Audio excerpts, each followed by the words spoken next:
Alright guys, so I've been noticing a lot more questions lately about people who want to travel with quads. And you probably can't tell, but I'm in a hotel room right now. And I travel with my quad almost every week. And I have a few things that I kind of live by when I travel with my quad. So I wanted to share with you guys. Let's go ahead and flip this thing around. Alright, so that is the extent of my luggage. Alright, a backpack and a carry-on.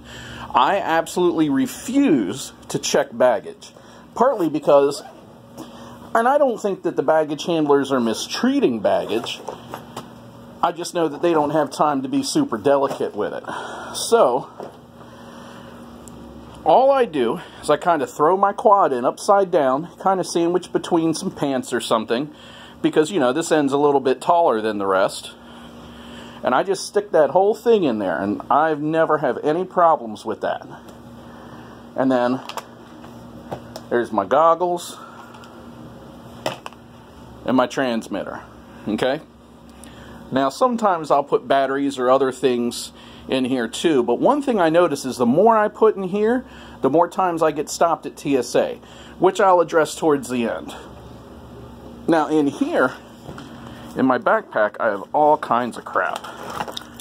So here's keys for back home, chargers, just all the random assortment of stuff. There's my happy pills. There's an extra antenna. Some more extra antennas. I have a lot of extra antennas. There's a little camera tripod for my GoPro. Other camera accessories for the GoPro. In here, there's some spare screws and standoffs. There is a Brillo, roll aids for good measure, sunglasses that aren't in their sunglasses case, and my laptop charger. That's right, I'm not even into the last pocket yet. Now, there's my portable charger and power supply. And there's some spare screws. So, last, I've got a pouch. And this came out of my Low Pro Quad Bag 300 or whatever that is. I only have 9 working batteries in my possession right now, so they all fit in there, but I could easily get 2 or 3 more. And then last, this is also, just kind of comes off the lid of my Low Pro. See if I can get this out of here. Oh yeah, my janky homemade DVR slash screen. Alright, and this is the Velcro, the removable lid off my Low Pro too. So in there I've got a LiPo operated soldering iron, wire cutters, pliers. These are just easy to stick in here, so there's no reason not to. Got a bunch of antennas here. Actually, there's some more antennas floating around in the bottom that just kind of fell out of this. All the drivers that I typically need. Inside of here, I have solder, 2 different sizes, a thing of flux. In fact, let me show you this. Ugh, trying to do this with one hand is tough. And so here's some flux. All I did was, take my giant vat of flux and put it in a pot of boiling water to melt it. And then this is an old flight controller case from a Quadcopters.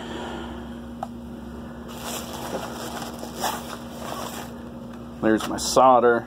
There's zip ties and stuff in here. Just, you know, anything you might need. I don't need as much of it as if I was at home, but I don't want to be home without it. Spare SD cards. So, I get all of that in 2 carry-on pieces of luggage. So you can hate on the portrait style video, or you can take into consideration if it's harder for me to hold my phone this way. And I didn't think of it. So there you go. So now that you've gotten a chance to take a look at how I package everything up, I just want to stress again that, you know, personally, I do not like checking baggage.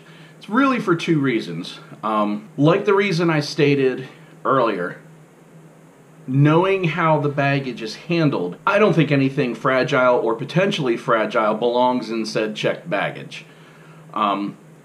Second, from a convenience standpoint, I like to have all my stuff on me. I don't want to be worried about if my bag's going to arrive, who's going to go through it, things like that. In regards to people going through your bag, that is inevitably going to happen. It may not happen to you. If you've never done this before, there's a good chance it won't happen to you your first time or your second time. But if you travel enough, it's going to happen frequently. And let me illustrate something.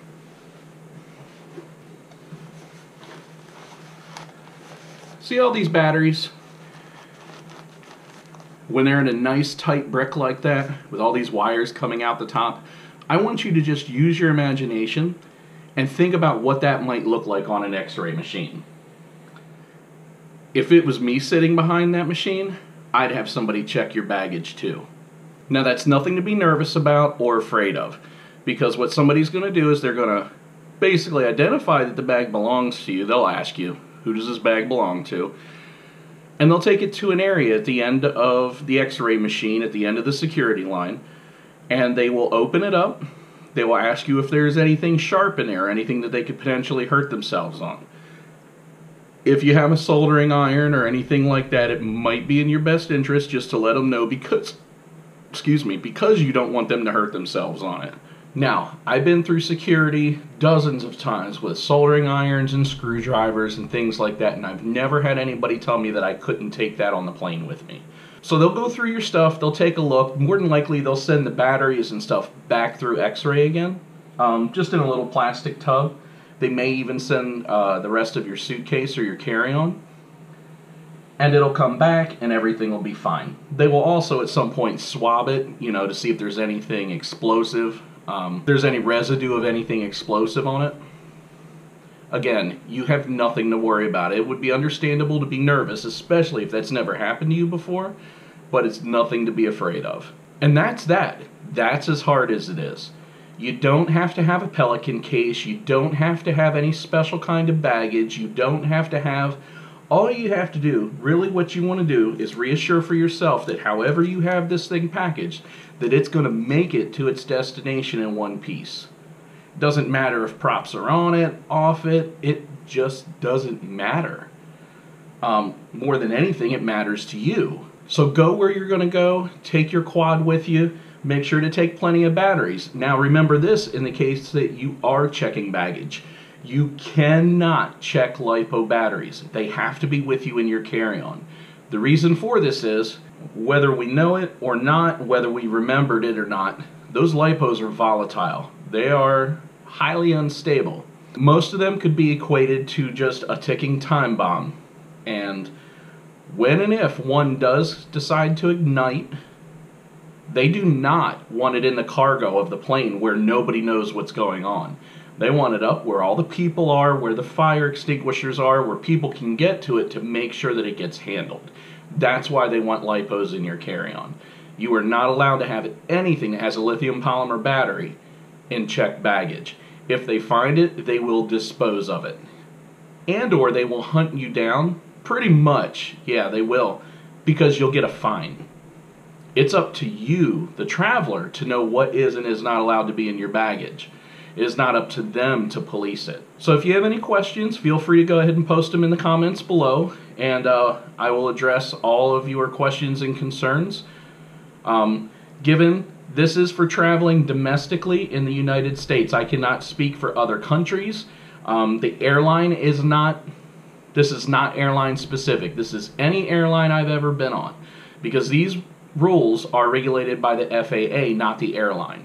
As always, be safe, fly smart, and happy crashing.